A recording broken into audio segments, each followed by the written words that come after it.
Nama saya Agus Nusroni, NIM 181041673. Saya berasal dari kelas manajemen pagi C. Di sini saya akan menjawab UTS mata kuliah perilaku organisasi.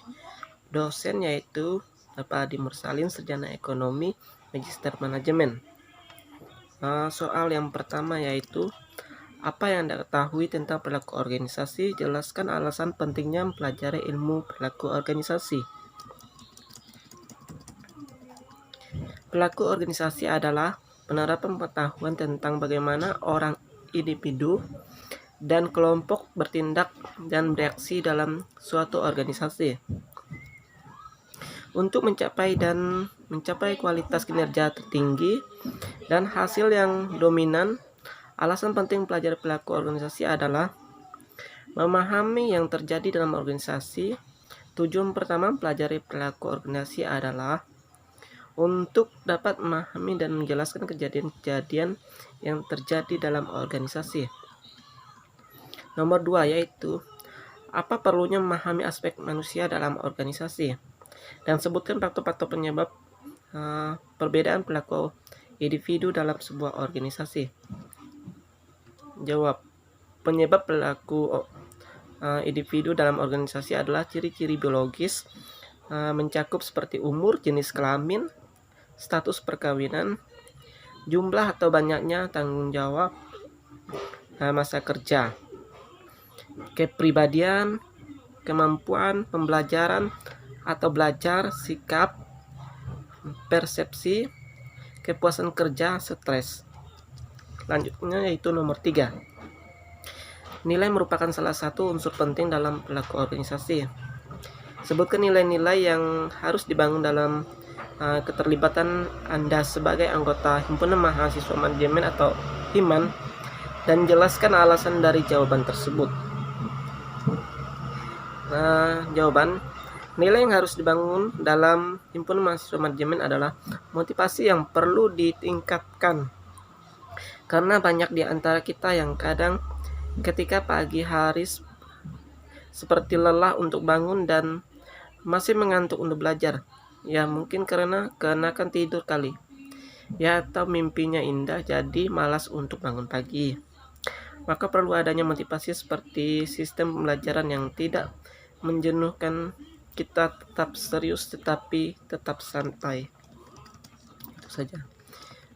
Nomor 4. Salah satu faktor yang paling penting dalam suatu organisasi adalah komunikasi yang dibangun antara anggota organisasi. Komunikasi apa saja yang Anda bangun dalam keterlibatan Anda sebagai anggota organisasi? Sebutkan organisasi yang Anda ikuti dan bagaimana bentuk organisasinya. Faktor apa yang membuat gagalnya suatu komunikasi? Jawab. Saya tergabung dalam keluarga mahasiswa Katolik atau KMK dalam kampus saya. Saya berkomunikasi dengan sangat terbuka dengan mereka. Ketika saling sharing dan tukar pendapat, kita perlu evaluasi setiap minggunya, melakukan pertemuan, dan terkadang kita mencari waktu yang tepat untuk berkumpul bersama. Walaupun sekedar sharing soal KMK ke depannya, faktor yang menyebabkan gagalnya komunikasi menurut saya adalah kurangnya kita untuk bercakap dan kurangnya keberanian kita untuk mengungkapkan sesuatu, dan bisa juga karena pengetahuan kita yang kurang, jadi kita susah untuk menelaah omongan orang lain.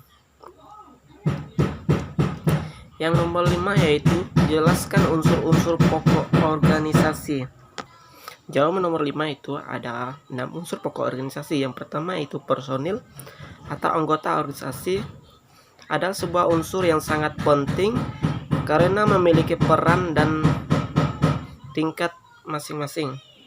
Yang kedua yaitu kerjasama. Kerjasama sangatlah dibutuhkan dalam organisasi agar tujuan dari sebuah organisasi tersebut bisa terlaksana dengan baik. Yang ketiga yaitu tujuan bersama. Tujuan adalah sasaran atau target yang akan dicapai dalam sebuah pembentukan organisasi. Yang keempat yaitu peralatan tujuan. Dalam organisasi memerlukan peralatan sebagai sarana dan prasarana agar bisa dicapai. Yang kelima yaitu lingkungan faktor. Lingkungan faktor lain yang tak kalah penting demi tercapainya sebuah tujuan yang dibuat organisasi adalah lingkungan. Yang keenam yaitu sumber daya alam. Sumber daya alam juga tidak kalah penting sebagai salah satu unsur dalam sebuah organisasi yang dibentuk. Nomor 6. 1. Apa judul video tersebut? Judulnya ialah mengenal perilaku organisasi. 2. Siapa nama dosen yang bicara dalam video tersebut? Nama dosennya itu ialah Rati Purbasari, dosen dari administrasi bisnis ART. Yang 3 itu topik-topik apa yang dijelaskan oleh dosen tersebut dalam video tersebut. Yang pertama yaitu pengertian organisasi, pentingnya studi organisasi, perilaku organisasi sebagai studi interdisipliner, ruang lingkup perilaku organisasi. Yang keempat itu apa yang dapat Anda peroleh dalam menonton video tersebut. Yang saya dapat adalah ilmu tentang sebuah perilaku organisasi, di mana di dalamnya terbentuk sebuah organisasi yang terbentuk dan kita saling mengenalkan di dalam organisasi tersebut. Bagaimana perilaku organisasi yang harus kita contohi dalam video tersebut. Ya, itu saja jawaban UTS dari saya. Sekian dan terima kasih.